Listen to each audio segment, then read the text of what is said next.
pour ce matin. Merci Saint-Esprit pour ce privilège que tu nous donnes de venir dans ta présence afin de te célébrer encore. Merci Papa. Nous disons Amen. Shalom Philadelphie. Shalom peuple de Dieu. De là où vous êtes, que la grâce de Dieu vous soit multipliée, vous soit accordée. En ce dimanche matin, par la grâce de Dieu, nous allons partager un sujet autour duquel notre réflexion sera axée. Avant de cela, laissez-moi m'acquitter d'un devoir noble. J'aimerais que Philadelphie m'aide à apprécier et être fier pour le couple pastoral, Toti et Timothée Benguela, pour le coaching, pour leur encadrement spirituel. J'aimerais qu'on leur dise que nous sommes fiers d'eux, fiers d'appartenir à Philadelphie, fiers d'être sous leur leadership. Et ce matin, nous voulons nous rejoindre à l'apôtre Paul en ayant la déférence pour eux, en les appréciant et en les honorant. De là où vous êtes, est-ce que vous pouvez apprécier papa et maman? Est-ce qu'on peut acclamer les seigneurs? Pourquoi pas? Alléluia. Et que Dieu vous bénisse, vous qui êtes connectés en ce dimanche matin. Je prie aussi que Dieu bénisse ceux qui se connecteront par la suite. Ce matin, laissez-moi vous proposer quelques textes de la Bible sur lesquels nous allons réfléchir ensemble sur un sujet. Le premier texte ou la première portion des Écritures, c'est dans 1 Samuel chapitre 27. Nous lirons du verset 1 au verset 7. Nous lirons également 1 Samuel chapitre 30, le verset 1 au verset 10. Nous lirons le verset 17 et le verset 19. Enfin, nous allons terminer par 2 Corinthiens chapitre 3, le verset 7 à 11. Nos Bibles ensemble ouvertes ce matin. 1 Samuel chapitre 27, il est écrit, David dit en lui-même, je périrai un jour par la main de Saül. Il n'y a rien de mieux pour moi que de me réfugier au pays de Philistins, afin que Saül renonce à me chercher encore dans tout le territoire d'Israël. Ainsi, j'échapperai à sa main. Et David s'éleva, lui et les 600 hommes qui étaient avec lui. Ils passèrent chez Akish, fils de Maok, roi de Gath. David et ses gens restèrent à Gath auprès d'Akish. Ils avaient chacun leur famille et David avait ses 2 femmes, Achinoam de Jiriel, Abigail de Carmel, femme de Nabal. Saül, informé que David s'était enfui à Gath, cessa de les chercher. David dit à Akish, si je trouvais grâce à tes yeux, qu'on me donne dans l'une des villes du pays un lieu où je puisse demeurer. Car pourquoi ton serviteur habiterait-il avec toi dans la ville royale? Et ce même jour, Akish lui donna Tisklag. C'est pourquoi Tisklag appartenait au roi de Juda jusqu'à ce jour. Le temps que David demeura dans le pays de Philistins fut de 1 an et 4 mois. 1 Samuel chapitre 30, le verset 1er, il est écrit, lorsque David arriva le 3e jour à Tsiklag avec ses gens, les Amalécites avaient fait une invention dans le Midi. Et à Tisklag, ils avaient détruit et brûlé Tisklag. Après avoir fait prisonnier les femmes et tous ceux qui s'y trouvaient, petits et grands, ils n'avaient tué personne, mais ils avaient tout amené et s'étaient remis en route. David et ses gens arrivèrent à la ville et voici, elle était brûlée. Et leurs femmes, leurs fils et leurs filles étaient amenés captifs. Alors David et les peuples qui étaient avec lui élevèrent la voix et pleurèrent, jusqu'à ce qu'ils n'eussent plus la force de pleurer. Les 2 femmes de David avaient été amenées, Achinoam de Jiriel et Abigail de Carmel, femme de Nabal. David fut dans une grande angoisse car le peuple parlait de le lapider parce que tous avaient de l'amertume dans l'âme, chacun à cause de ses fils, de ses filles. Mais David reprit courage en s'appuyant sur l'Éternel, son Dieu. Il dit au sacrificateur Abiatar, fils d'Achimelech, apporte-moi donc le faux. Abiatar apporta les faux de David. Et David consulta l'Éternel en disant, poursuivrai-je cette troupe? L'atteindrai-je? L'Éternel lui répondit, poursuis car tu atteindras et tu délivreras. Et David s'est mis en marche, lui et les 600 hommes qui étaient avec lui. Ils arrivèrent au torrent de Bésor où s'arrêtèrent ceux qui restaient en arrière. David continua dans la poursuite avec 400 hommes.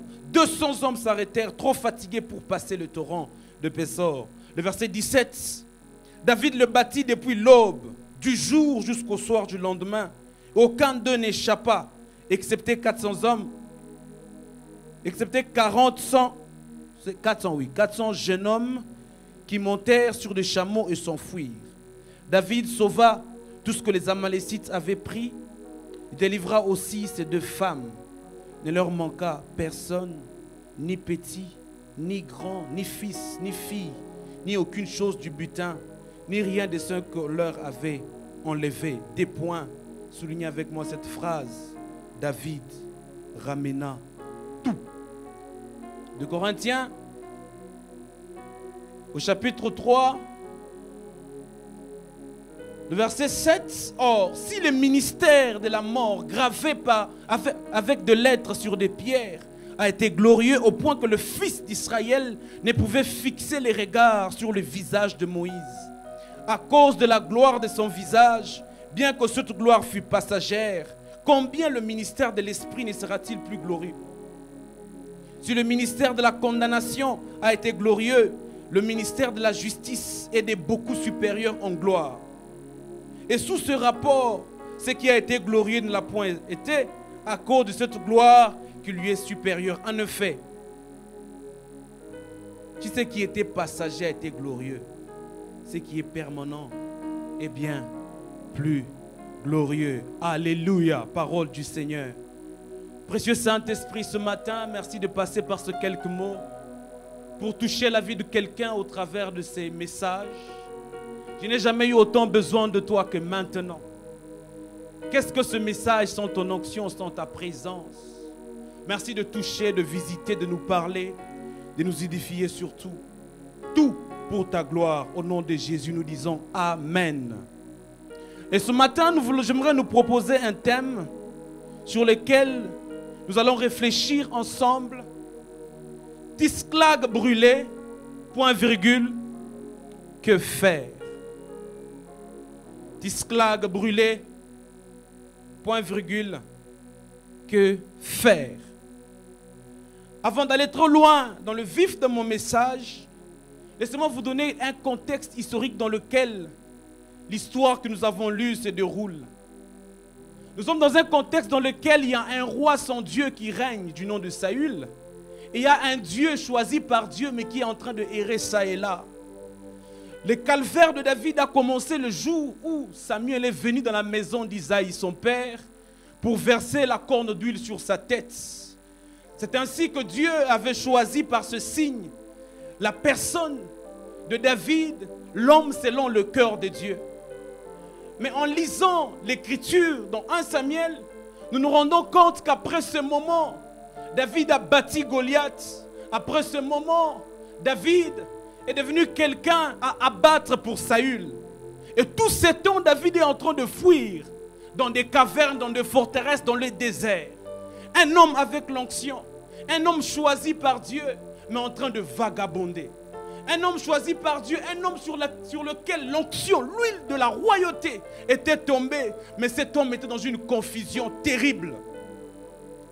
Entre parenthèses, j'aimerais dire, en ouvrant une parenthèse ce matin, que l'onction que nous aspirons, elle est bonne. L'onction, elle est meilleure. L'onction n'amène pas que la célébrité chaque fois. À chaque fois que Dieu oint quelqu'un, quelquefois Dieu le fait passer par un chemin compliqué. L'onction, c'est un chemin très très compliqué. Est-ce que tu peux être oint en ayant de confusion? Oui. Et l'exemple de David nous montre un homme oint, appelé par Dieu, ayant des promesses divines. mais dont toute sa vie n'était que confusion, fuite, ça et là. Et au chapitre 27 que nous avons lu, au verset 1er, tellement qu'il a été traqué à mort par Saül. Un moment, il s'arrête, il dit, non, non, je crois qu'un jour, je périrai entre les mains de Saül. Il n'y a rien de mieux pour moi en Israël. Mieux vaut pour moi aller me réfugier dans le pays de Philistins. J'aimerais dire à David, tu as tout faux. L'onction royale que tu as reçue, ce n'est pas pour le pays de Philistins, mais c'est pour le pays d'Israël. Mais en fouillant dans le pays de Philistins, il rencontre le roi Akish. En rencontrant le roi Akish, il dit à Akish, je ne voudrais pas rester avec toi dans la même ville. Akish lui donna la ville de Tisclag. Tisclag, qu'est-ce donc? Premièrement, lorsque vous lisez Josué au chapitre 15, le verset 31, elle était une ville dans la conquête de Canaan qui a été attribuée aux Siméonites. Mais au temps de Saül, elle a été conquise par le Philistin. Tisclag est pour David comme une ville de refuge. Et d'ailleurs, de l'hébreu, Tisclag renvoie à une terre d'exil ou une ville de refuge. C'est comme un oasis dans le désert.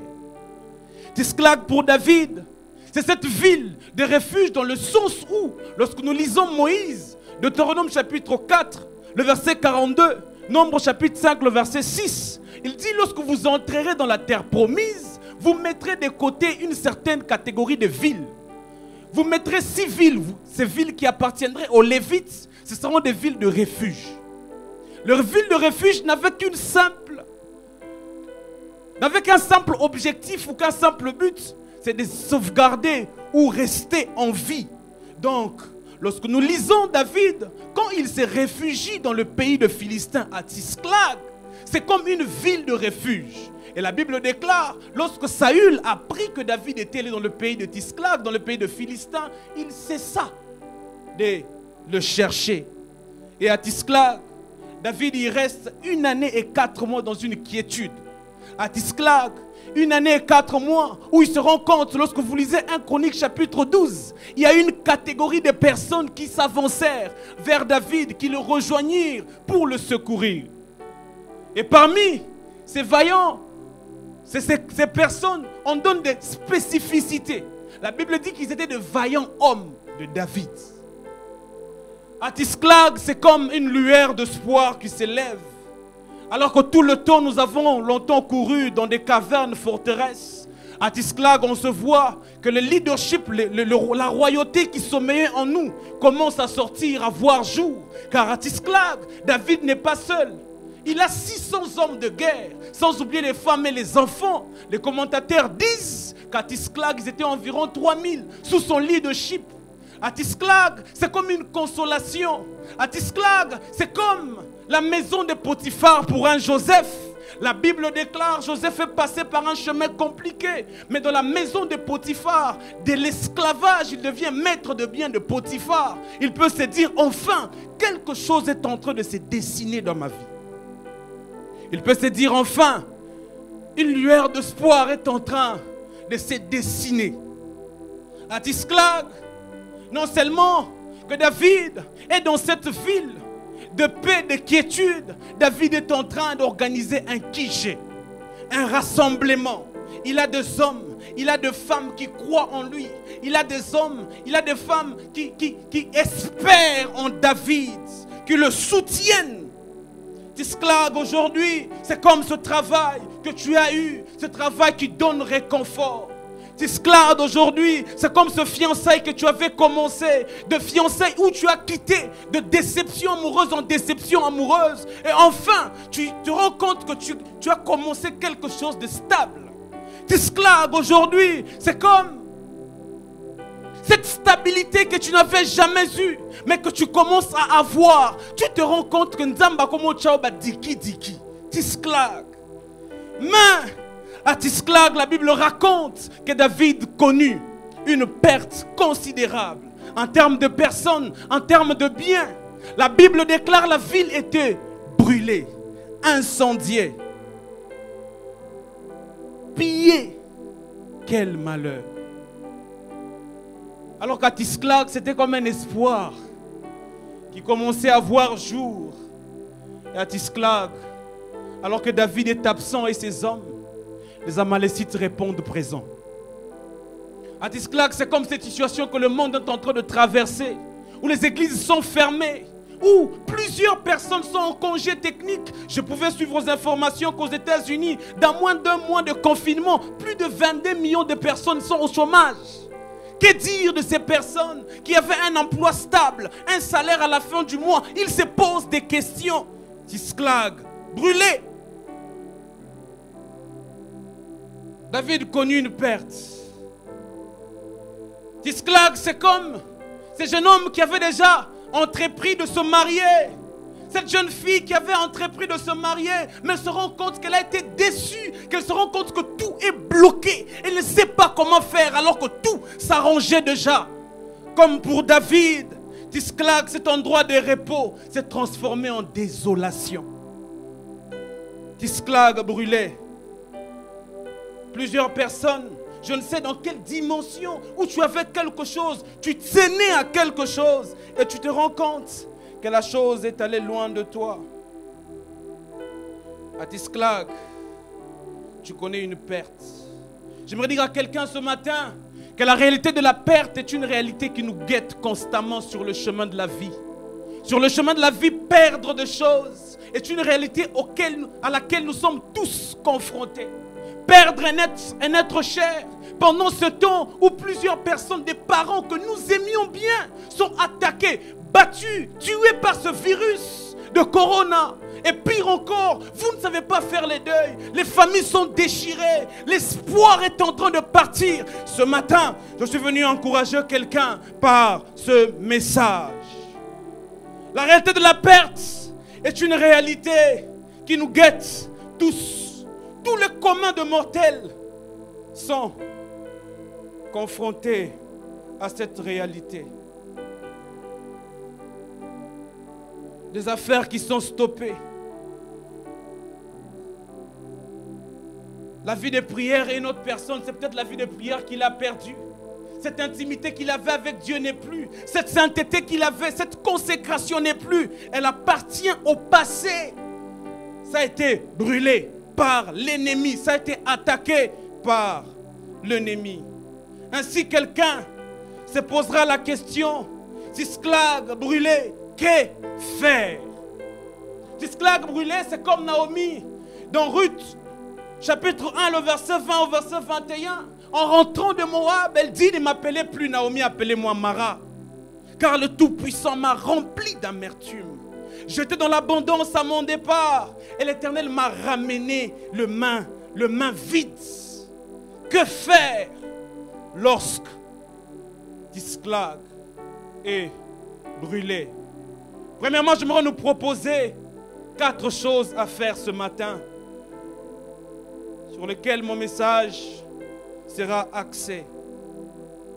Premièrement, lorsque Tisclag est brûlé, au chapitre 30, le verset 4 de 1 Samuel, la Bible déclare: alors David et les peuples qui étaient avec lui élevèrent la voix et pleurèrent jusqu'à ce qu'ils n'eussent plus la force de pleurer. Ce matin, la première des choses que nous inviterai à faire, c'est de pleurer jusqu'à fatiguer. Pleurer. Néhémie, lorsqu'il arrive à Jérusalem, il constate, avant d'arriver à Jérusalem, il pose d'abord la question à son frère Anani par rapport à l'état de Jérusalem. Anani lui dit: les murs ont des brèches partout, la muraille est tombée. La Bible déclare, Néhémie chapitre 1, le verset 4, Néhémie commença à pleurer. Néhémie pleura sur l'état de la situation que Jérusalem traversait. Dans cette situation actuelle où nous perdons des êtres qui nous sont proches, où nous perdons le travail, où nous perdons les choses auxquelles nous tenons, la première des choses à faire comme David, lorsque le malheur s'abat sur nous, est de pleurer. Et pleurer, dans l'étymologie, ce verbe je l'aime. Le dictionnaire dit, l'idée cachée derrière est de verser les larmes, sentir sa misère, sentir la douleur. J'aimerais inviter quelqu'un ce matin à pleurer. Pleurer sur ce que tu n'as pas. Pleurer sur ce qui est parti. Pleurer sur ce que tu tenais. Dans 1 Samuel chapitre 16, la Bible déclare que Samuel était en train de pleurer sur Saül. Il a longuement pleuré pendant de nuits sur Saül. Dieu vient, il dit jusqu'à quand cesseras-tu de pleurer? Pleurer est une situation que Christ lui-même dans Luc chapitre 23, le verset 28, lorsque ces femmes pleurent sur lui car il est en train de traverser ces chemins du supplice, ce chemin de la croix, il traverse ces chemins. La Bible déclare, il dit ne pleurez pas sur moi, mais sur vous et sur vos enfants. Ce matin, j'aimerais inviter quelqu'un à constater, comme Néhémie, il pouvait le dire au chapitre 2, le verset 17. Il dit, voyez le malheureux état dans lequel nous sommes. Quel est l'état de ta vie actuellement? C'est peut-être la vie de prière que tu as perdue. C'est peut-être un être cher que tu as perdu. C'est peut-être la soif qui n'est plus. Je nous inviterai à pleurer ce matin. Alors que la fille de Jephthé, elle s'est rendue compte que son sort était scellé. Elle devait donner la vie à son père. Elle dit à son père, accorde-moi 2 mois que j'aille pleurer ma virginité. Christ lui-même a pleuré sur Jérusalem. À la tombe de Lazare, il a pleuré. Ce matin, je nous invite à constater le dégât que le diable a causé dans les familles. Ce matin, je nous invite à pleurer comme David.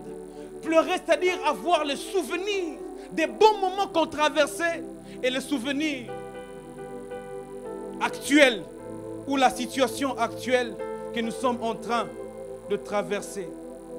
Pleurer. Pleurer sur l'Église. Pleurer sur ta vie. Pleurer sur la vie de ton pays. Sur la vie du monde. La deuxième des choses, ce matin, lorsque Tisklag est brûlé, je nous inviterai ce matin à puiser de nouvelles forces en Dieu. Au chapitre 30, le verset 6 de 1 Samuel, la version Semeur, je l'aime. Il est écrit, David était dans une situation très angoissante parce que ses compagnons étaient pleins d'amertume en pensant chacun à ses fils et à ses filles. Et il parlait de tuer David à coups de pierre.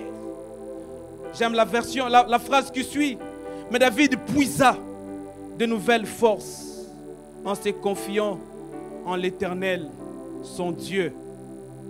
La version Louis II parle que David reprit courage en s'appuyant sur l'Éternel, son Dieu. Mais j'aimerais nous inviter à réfléchir un instant. La Bible dit expressement au chapitre 30, verset 1, que lorsque les Amalécites sont venus brûler Tisklag, David et ses hommes, ils n'étaient pas là. Ils étaient absents. Donc la ville, elle n'était qu'avec des femmes et des enfants. Mais comment? Un homme avec qui nous n'étions pas là. Pourquoi le lapider? J'ai posé la question au Saint-Esprit, pourquoi on lapide David? Pourquoi alors que nous étions ensemble? Nous n'étions pas là lorsque l'invention est arrivée. Nous n'étions pas là lorsqu'on a pillé, incendié la ville. Mais pourquoi devez-vous me lapider? L'Esprit m'a dit, dans le leadership, premièrement, c'est une responsabilité d'être leader que privilège. Nous devons savoir qu'en étant leader est une responsabilité avant d'être un privilège. Mais ce que j'aime avec David, lorsque ces hommes qui étaient venus le secourir changent, ils prennent de pierre pour vouloir le lapider, la Bible déclare, David puisa de nouvelles forces en se confiant en l'Éternel, son Dieu. C'est une situation très bouleversante. Comment quelqu'un, les gens ont pris de pierre, ils veulent te lapider. Mais tu prends le courage d'aller dans la présence de Dieu. Vous savez quoi, frère? À cet instant, David a activé la dimension d'Ismaël. Lorsque Agar, elle est dans le désert avec son enfant, dans Genèse chapitre 16, la Bible déclare que cet enfant sera comme un âne sauvage. La main de tous sera contre lui et sa main sera contre tous. Parce que quelqu'un sur qui la main est sur lui avec de pierres et prendre courage à aller chercher Dieu, c'est quelqu'un qui a compris que la main de celui qui est invisible est plus forte que la main de ceux que je vois. Les pierres que vous tenez entre vos mains ne sont pas plus visibles, ne sont pas puissantes, j'allais dire, que celui qui m'a appelé. David comprend qu'il doit descendre au puits. J'aime le verbe qui est utilisé dans la version Semeur. Il puisa des nouvelles forces. Vous savez, frère, puiser nos ressources, pleurer nous épuise. Après avoir pleuré sur l'état actuel, il te faut puiser. Et puiser, c'est dans la présence de Dieu. Et laissez-moi vous citer quelques exemples de personnes dont leur vie, leur destinée a été changée en allant au puits de la présence de Dieu. Dans Genèse chapitre 24, la Bible déclare qu'elle était une jeune fille vierge qui n'avait point connu d'homme. Elle s'appelait Rebecca. Elle est écrit, elle descendit à la source. Elle puisa, elle remonta et elle trouva son mariage. Donc Rebecca a trouvé son mariage que dans la présence de Dieu. La Bible déclare, alors que Jacob est en train de fuir la colère de son frère et la haine de son frère Ésaü, c'est à un puits qu'il rencontra Rachel. Alors que Moïse est en train de fuir Pharaon et toute son armée de l'Égypte, c'est à un puits qu'il rencontra Séphora. C'est à un puits que la femme samaritaine, sa destinée, a changé. La présence de Dieu est capable de nous ravitailler. La présence de Dieu est capable de nous donner la force d'avancer encore. J'aimerais dire à quelqu'un ce matin, va dans la présence de Dieu. Alors que tout est confus, c'est le moment où Dieu t'invite. J'aimerais dire à quelqu'un, derrière les pierres de tes hommes, il y a une invitation dans la présence de Dieu. Derrière les pierres qui ont été touchées, derrière les pierres que tu vois, est une invitation que Dieu te lance à les rechercher davantage. Vous savez, Dieu vient voir Moïse. Il dit à Moïse, tu feras sortir mon peuple de l'Égypte vers la terre promise. Mais ce que j'aime, Dieu donne à Moïse la finalité, mais il ne donne pas l'itinéraire. Il n'a pas dit, quand vous arriverez à Élim, il y aura... Non, il n'a pas dit ça. Il n'a pas dit, quand vous arriverez, il y aura une mer rouge. Il n'a pas dit ça à Moïse. Vous savez pourquoi? Pour que Moïse retourne chaque fois aller chercher pour une nouvelle direction. Pendant ces temps, je crois que Dieu est en train de t'inviter à le chercher encore. Pendant ces temps, je crois que Dieu t'a lancé une invitation à connaître Dieu dans une nouvelle facette. Pendant ces moments que Dieu est en train de monter des personnes qui hier avaient cru en toi contre toi, c'est pour que tu comprennes que sans Dieu, tu ne peux rien faire. Mais ce que j'aime, frère, la Bible déclare au verset 7, alors que David puise de nouvelles forces, il appelle le souverain sacrificateur Abiatar. Il dit, amène-moi le faune. Il consulta l'Éternel. Quand il consulte l'Éternel, Dieu lui dit, vas-y, monte. Tu attraperas, tu atteindras ces hommes. Mais quand il monte, la Bible dit expressement que ces hommes montèrent avec lui. Arrêtons-nous un instant. Comment les hommes qui avaient pris de Pierre le matin et le soir ils veulent m'accompagner dans la poursuite? Comment des personnes qui s'étaient levées contre moi et maintenant ils se liguent à moi? La présence de Dieu. La présence de Dieu est capable de faire changer d'avis à tes personnes qui te combattaient. La présence de Dieu a fait en sorte que les mêmes personnes qui avaient pris de Pierre t'accompagnent. Frère, la présence de Dieu fera en sorte que tu ne demandes pas qu'ils lâchent de Pierre. La présence de Dieu leur poussera eux-mêmes à lâcher de Pierre. La présence de Dieu, la Bible déclare dans Genèse chapitre 39, Joseph est dans la maison de Potiphar. Parce que Dieu était avec lui, Dieu les fit prospérer. Frère, j'aimerais te dire, ne supplie pas les gens, non. Ne supplie pas des personnes à faire tomber les pierres, non. Les pierres tomberont que lorsqu'ils te verront changer de dimension. Vous savez quoi, frère? Lorsque Moïse est invité à la montagne, Exode chapitre 34, il est conscient des tables de la loi que Dieu lui a données, mais il est inconscient de ce que la présence de Dieu avait fait de sa vie. La Bible déclare, il descend, il ne savait pas que le visage était en train de rayonner. À telle enseigne que lorsqu'il descend, le peuple mit le voile, le peuple craignait. J'aimerais dire à quelqu'un, ils changeront d'avis à ton sujet. Je suis venu encourager quelqu'un en disant, la présence de Dieu est un véhicule qui fera en sorte que les faveurs des hommes soient à ta portée, fera en sorte que les portes soient ouvertes. Ils changeront d'avis à ton sujet. Dans Actes chapitre 7, alors qu'Étienne est arrêté, il est à la cour, il est en train d'être jugé. L'esprit le saisit, il commence à raconter l'histoire de patriarche. Il arrive à l'épisode de Moïse. Il dit, c'est Moïse qu'ils avaient renié. C'est même Moïse qu'ils avaient renié.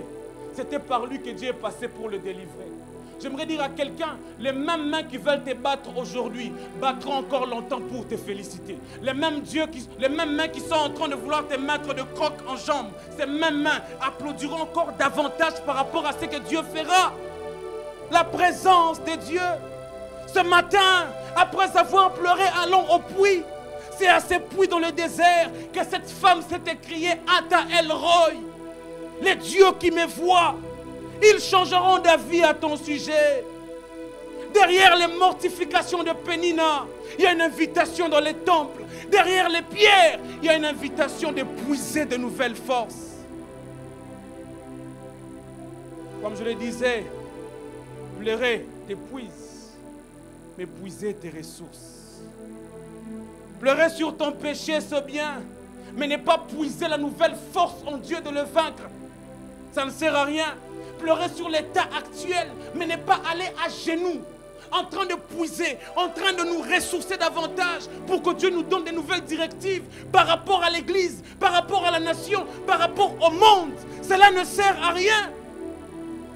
Ce matin, j'aimerais nous inviter à aller dans la présence de Dieu. La troisième des choses, lorsque Tisclag est brûlé. Après ces choses, au verset 10, même le verset 9, de 1 Samuel chapitre 30, il déclare, il partit avec ses 600 hommes. Ils arrivèrent au torrent de Bézor, où s'arrêtèrent ceux qui restaient en arrière. Au verset 10, il est écrit, David continua la poursuite avec 400 hommes. 200 hommes s'arrêtèrent, trop fatigués pour passer le torrent de Bézor. La troisième des choses à faire, c'est la persévérance. Persévérer, ne pas se relâcher. Persévérer et ne pas se relâcher.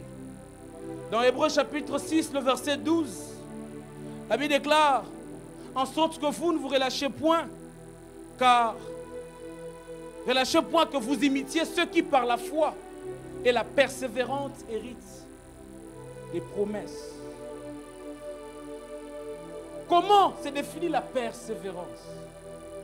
J'aimerais vous donner une définition simple sur le mot persévérer. Je définis la persévérance comme étant percer pour bien voir. Percer pour bien voir. Galates chapitre 6, verset 9. La Bible déclare, si nous ne nous relâchons point, nous moissonnerons. N'est-il pas écrit, ne vous relâchez pas à faire le bien? Ce qui est bizarre dans cette histoire, tout le monde est motivé. Tout le monde se lève pour combattre, pour suivre les Amalécites. Mais ils arrivent en chemin, les uns se fatiguent. J'aimerais dire à quelqu'un, sur le chemin de la vie, la fatigue est inévitable. Mais la force, elle est renouvelable. Car il est écrit qu'il renouvelle la force de ceux qui se confient en lui. Et mon pasteur prêchant un jour Sur ces mots persévérance, il pouvait dire, qui dit persévérance voit la notion du temps. Qui dit temps voit les prix à payer. Et qui dit prix à payer voit l'objectif atteint ou l'accomplissement que l'on cherchait. La persévérance. David, il est entouré de personnes, des uns qui sont encore forts, d'autres qui sont fatigués. Mais qu'est-ce que David fait? Il persévère. J'aimerais pousser quelqu'un ce matin à persévérer. Est-ce que vous savez que c'est par rapport à la persévérance que Gédéon, en poursuivant Madian, il a battu Madian? Il est écrit dans Juge, la Bible déclare qu'il poursuivait Madian. Au chapitre 8, il était fatigué, mais il poursuivait toujours. Est-ce que vous savez que c'est par la persévérance que l'escargot est entré dans l'arche? C'est par la persévérance que nos rites des promesses, c'est par la persévérance dans la prière que les choses s'ouvrent. Vous savez, dans Actes chapitre 12, il est écrit, Jacques est tué. L'apôtre Jacques est décapité par Hérode. Et au même instant, on fit arrêter Pierre. En faisant arrêter Pierre, l'église faisait de prières. L'église était en train de prier pour Pierre. Et remarquerez avec moi que les prières sont au pluriel. Et cela veut dire que l'église était en train de persévérer dans la prière. Pierre n'est pas sorti lorsque l'église a prié pour la première fois. Cela veut dire que l'idée cachée derrière, que l'église était en train de faire des prières en quantité. Donc, certaines choses, certaines prières se libèrent par notre prière. Pas des prières simplement en qualité aussi, qui sont bonnes, mais aussi associées. Et la qualité et la quantité. Par les prières en quantité, Pierre a quitté la prison. J'aimerais dire à quelqu'un, la persévérance fera en sorte que lorsque tu sortiras de la présence de Dieu, tu sortiras avec un chant. Il est écrit, quand Pénine était en train de parler, Anne ne pouvait pas répondre. Mais le jour où Anne a eu Samuel, elle pouvait chanter un cantique, elle pouvait répondre aux mortifications de Pénina.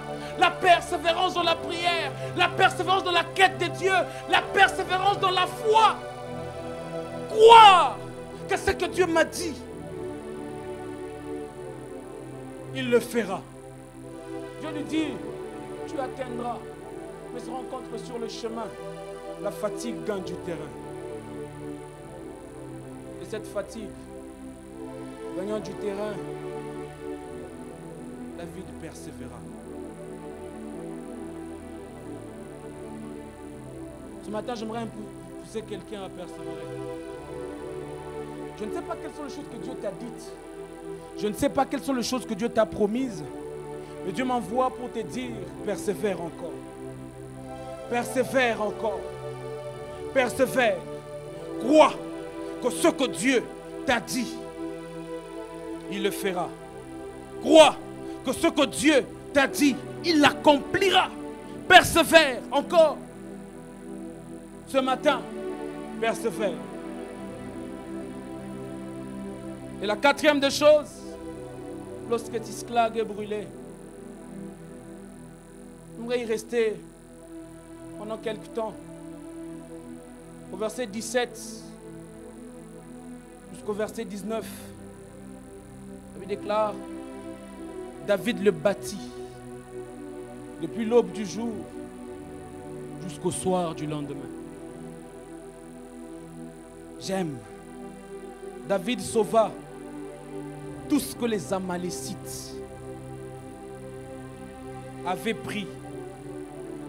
Et il délivra aussi ces deux femmes. Il ne leur manqua personne, ni petit, ni grand, ni fils, ni fille, ni rien de ce qu'on leur avait enlevé. David ramena tout. David ramena tout. La quatrième des choses que l'on doit faire lorsque Tisklag est brûlé, c'est combattre pour ce qui doit te revenir ou ce qui doit t'appartenir. Nous avons parlé de pleurer, puiser de nouvelles forces, de persévérer dans la quête, de ne pas se relâcher. Mais si l'on ne combat pas, si l'on ne se lève pas, à quoi bon? À quoi ça sert? Les commentateurs disent que le combat de David et les Amalécites dura 36 heures environ. 36 heures de combat non-stop, où il était en train de livrer bataille. Il était en train de vouloir récupérer ce qui était parti. Frère, pour ce qui est parti, tu dois récupérer. Ce matin, je suis venu t'annoncer une bonne nouvelle, que ce qui est parti peut revenir. Tout ce qui a été pris peut être restauré. Tout dépend de l'action et de la force que tu auras pour tenir tête. Ce que j'aime, vous savez avec moi que dans plusieurs films hollywoodiens, c'est différent des films français. Les films français, balobaming, les gens parlent, les acteurs parlent. Mais les films hollywoodiens, pour ceux qui suivent des films, vous allez vous rendre compte que l'acteur est hyper motivé quand il s'agit de sa femme ou de son fils qu'on a arrêté ou tué par exemple.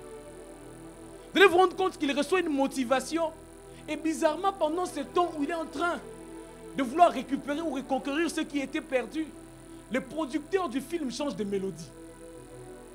Vous allez vous rendre compte qu'une mélodie change.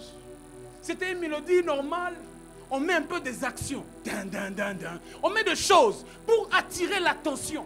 Et pendant ce temps, David sait que ces deux femmes ont été retenues captives. Ses fils, ses enfants sont partis en captivité. Quelle motivation! Il est motivé de savoir que le producteur du film de sa vie, qui est le Dieu qui est au ciel, a déjà changé de mélodie. Vous savez, lorsque Dieu change de mélodie sur toi, c'est à toi d'entrer dans le chant.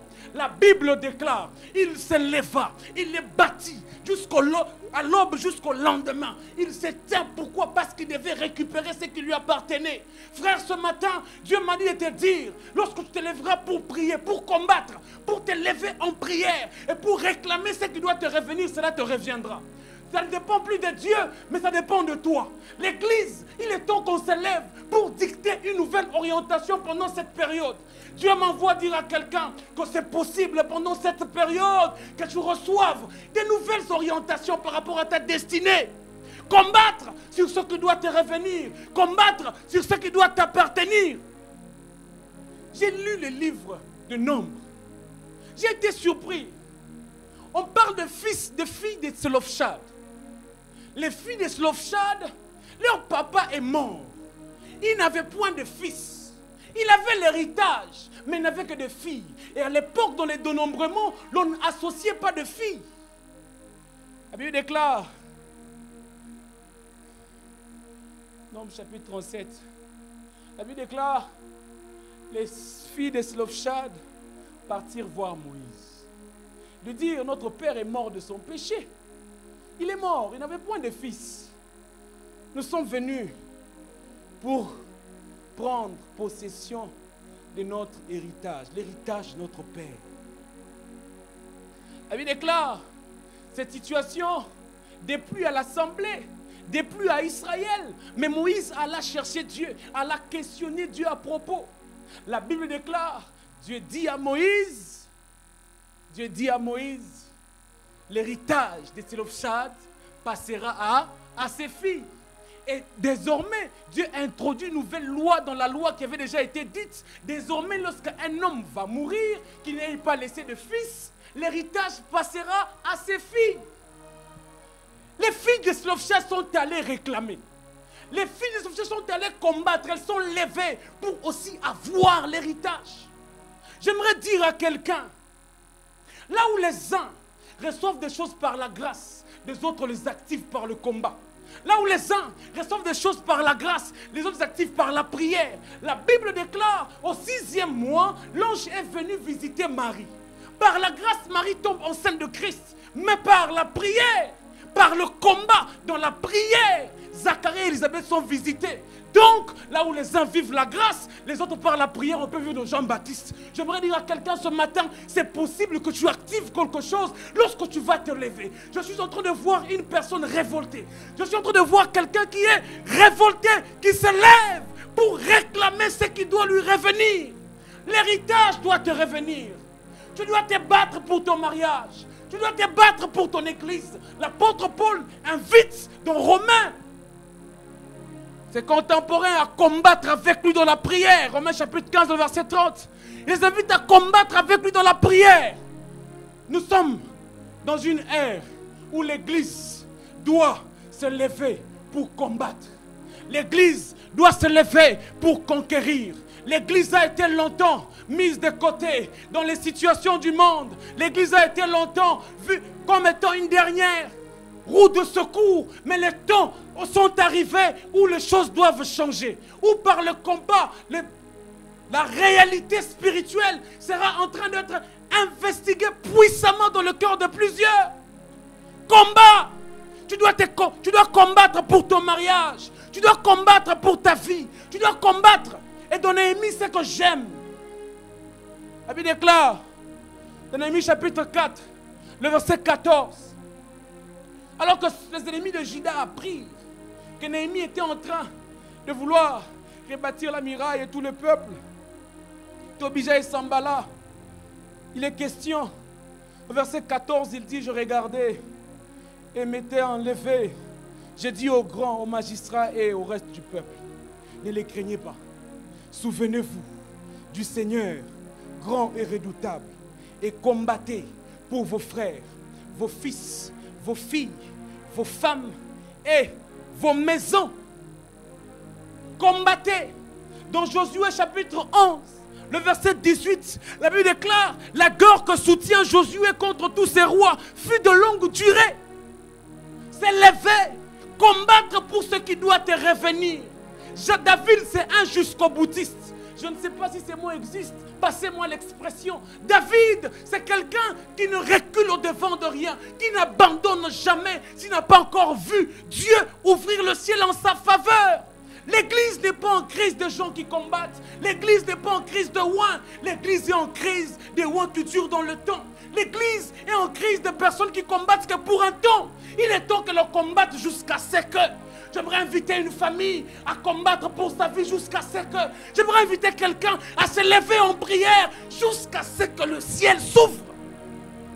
Aussi longtemps que le ciel ne s'est pas ouvert, tu n'arrêtes pas. Non, je n'arrêterai pas si je n'ai pas vu cette situation changer. N'est-il pas écrit pour l'amour de Sion? Je me mettrai point jusqu'à ce que je voie l'aurore. Lève-toi en prière. Combat.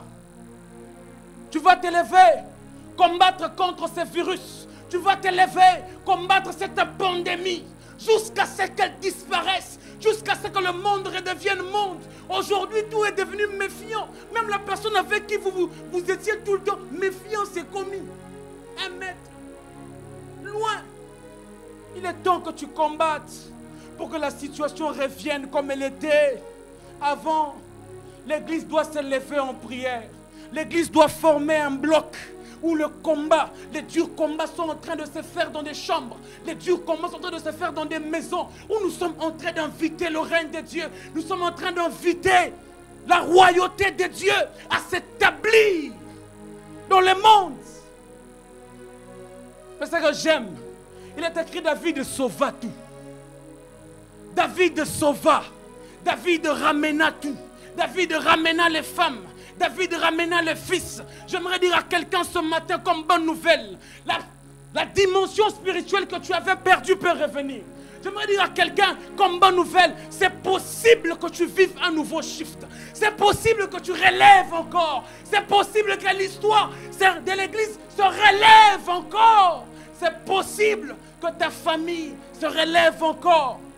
Il déclare, David ramena tout. David ramena tout. David sauva tout. C'est possible que l'ange qui t'avait visité hier, revienne encore. C'est possible que l'ange qui t'avait visité hier revienne encore. C'est possible que cette chevelure que tu avais perdue, cette intimité qui était perdue, revienne encore. Dans Juge chapitre 16, la Bible déclare, pendant que le roi de Philistins s'est réuni en se donnant, en dansant aux joies et aux sensations mondaines païennes, cependant, au verset 22, cependant la chevelure de Samson était en train de pousser. Je ne sais pas quelle est la chevelure qu'on a coupée. Je ne sais pas quelle est la chose que tu as perdue. Je ne sais pas comment ta perte était-elle. Mais je suis venu t'annoncer ce matin qu'un cependant de Dieu s'est activé. Un cependant de Dieu est capable. Un cependant de Dieu est en train de vouloir revenir, restaurer ce que tu avais perdu. Mais il est écrit dans 2 Corinthiens chapitre 3 que ce que nous avons lu, c'est l'ombre, c'est le ministère de la condamnation, c'est le ministère de la mort, c'est le ministère passager. J'aimerais faire un parallélisme de cette histoire et de ce que l'apôtre Paul nous dit. Il est écrit, ce qui a été passager a été glorieux. Si l'ombre que nous venons de lire a été puissante, quand elle enseigne que David ramène tout, David sauve tout, que dire de l'image que Christ nous révèle dans la nouvelle alliance? La Bible déclare que le Fils de l'homme a paru pour détruire les œuvres de ténèbres. Il est écrit, quiconque invoquera le Fils sera sauvé. Vous savez, frère, Shamanakata, vous savez quoi, frère? Que le diable veuille ou ne veuille pas, que le diable change, que le diable devienne blanc, devienne café, je ne sais, que le diable change de couleur. Mais ce que je sais, quiconque invoquera le Fils sera sauvé. Il est écrit, quiconque invoquera le Fils sera sauvé. Que le diable crée de nouvelles pestes, que le diable crée une nouvelle pandémie s'il est possible, qu'il crée de nouvelles gaffes, qu'il destine une âme à aller en enfer dès le bas âge jusqu'à un certain âge, je ne sais, qu'il change de couleur, qu'il dise que cet homme a rebongaté. Mais ce que je sais, la bonne nouvelle, quiconque invoquera le Fils, il sera sauvé. Vous savez combien, par un simple cri, toutes les œuvres du diable sont chamboulées par un simple cri. Quiconque invoquera le Fils de Dieu sera sauvé.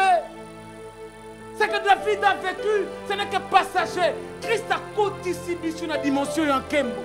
Il nous a fait entrer dans une dimension de ce qui est permanent. L'apôtre Paul pouvait dire dans 2 Corinthiens chapitre 4 que nos légères souffrances du temps présent ne peuvent en aucune mesure être comparées. Ces légères persécutions, cette légère pandémie ne peut jamais être comparée au poids de la gloire. Jamais ça peut être comparé. Je veux dire à quelqu'un, c'est possible que tu te lèves encore. C'est possible que tu montes encore. C'est possible que ta vie redevienne vie. C'est possible que ton ministère change. C'est possible que ta famille sourit à nouveau. C'est possible. Dans Néhémie chapitre 6, le verset 15, la Bible déclare, la muraille fut achevée le 25e jour du mois. La muraille fut achevée en 52 jours. Vous savez, frère, en Swahili on dit mwisho ukimbia ni kushimama, mwisho kuria ni kunyamasha. Je veux dire à quelqu'un que la fin de ton combat c'est la victoire. La fin de ton combat c'est la victoire. La Bible déclare, l'onction de Dieu est venue sur Néhémie et il a pu achever ce qu'il avait commencé. La Bible déclare, notre Dieu c'est Alpha et Oméga. Et il est écrit, celui qui se relâche dans son travail, il est frère de celui qui détruit. À ce que je sais, tu n'as jamais été frère du diable. Tu ne s'arrêtes jamais en chemin. Ce que Dieu a commencé dans ta vie, il va l'achever. Ce ministère qu'il a commencé, il va l'achever. Cette famille qu'il t'avait donnée, il va l'achever. Ce travail, il va l'achever. Ces promesses, il va les achever. Mazakatamaya. Bralavazimanda Bashaka. Ce que tu avais perdu est en train de revenir. Je vois Dieu revigorer quelqu'un. Je vois Dieu donner la nouvelle soif à quelqu'un. Je vois Dieu baptiser quelqu'un dans une nouvelle dimension à l'ouïe de ce message. Toi qui es connecté au son de ma voix, je déclare, prophétise et décrète maintenant même que la main de Dieu te touche là où tu es. Que tes pleurs terminent. La Bible déclare dans Ésaïe, la tristesse et les chagrins s'en iront. La joie et l'allégresse s'approcheront. Je prophétise la joie sur ta vie. Je prophétise l'allégresse dans ta vie. Au nom de Jésus. Mabrakata mazuka. Rigada magazine de l'ébauche. Quelque chose se passe maintenant. Quelque chose se passe maintenant. De là où tu es, tu as comme un shift qui est en train de te visiter. De là où tu es, tu es en train de sentir comme des choses qui sont de renaître. Mais vous savez la meilleure. Frère, je veux vouloir conclure.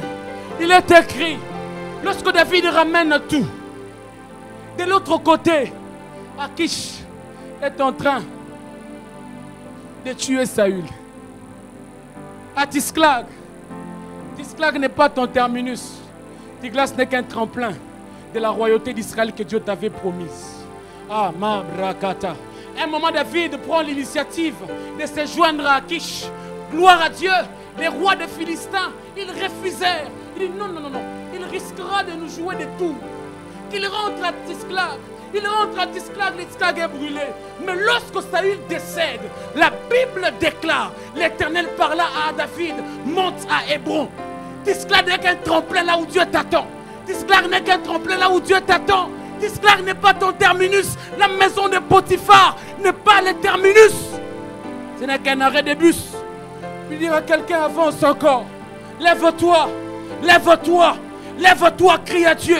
La Bible déclare, tu crieras, il te fera grâce. Crie, crie pour ta vie, crie pour ton ministère, crie pour la nation, crie pour le monde, crie pour ta famille. Toi-même qui es touché maintenant par ce virus, la main de Dieu vient sur toi. La main de Dieu te restaure. La main de Dieu ramène l'agilité dans tes membres. Au nom de Jésus-Christ de Nazareth. Père, merci. Mais toutes ces choses sont bonnes. Mais si tu es en alliance avec Dieu, tu ne peux pas vivre l'effectivité de ces choses si tu n'es pas en alliance avec Dieu au travers de son Fils. La Bible déclare, personne n'a jamais vu Dieu. Seul le Fils unique qui vit dans son sein, lui l'a fait connaître. Christ est le chemin qui nous amène au Père. Christ est le chemin qui nous conduit vers le Père. Il est le chemin, la vérité et la vie. Il te faut faire confiance en Jésus. Jésus. Jésus. Pour le combat sur ton péché, c'est Jésus. Je te déconseille de lutter avec le péché. Mais lutte avec celui qui a vaincu le péché. Est-ce que tu peux te lever en prière là où tu es? Tu commences à parler à Dieu, tu parles à Dieu, tu parles à Dieu. Ce temps est une invitation où les familles doivent vivre Dieu différemment. Pendant ce temps de confinement, est une invitation que Dieu te lance dans sa présence. Pendant ce temps, est une invitation où tu n'as pas de travail. Est une invitation que Dieu te lance à aller chercher encore. Tu ne peux rien faire sans Jésus. Jésus, c'est la présence même de Dieu. Jésus, c'est l'image même de sa personne. Jésus, c'est l'empreinte de sa subsistance. Jésus-Christ de Nazareth. Mabrakatayama. Fais confiance, fais confiance, fais confiance. Fais confiance, fais confiance en Jésus. Fais confiance. Masabaya. Ibrakatalama. La Bible déclare, et cet homme revint. De la même manière qu'il était revenu pour Manoah, cet homme revient dans ta vie. De la même manière que cet homme revient pour Manoah, cet homme revient. Cette même puissance qui t'avait visité te visite encore. Ce qui appartenait au passé dans ta vie devient présent, présent, présent. Reçois cela là où tu es. Reçois cela, reçois. Alors que tu montes en prière, alors que tu désires Dieu davantage, alors que tu désires encore Dieu, tu cries à Dieu, tu cries à Dieu. Tu cries encore, tu cries encore, tu cries encore. Ah, Samana Brakata Tabase, Ibra Lava, Mandele Bosha.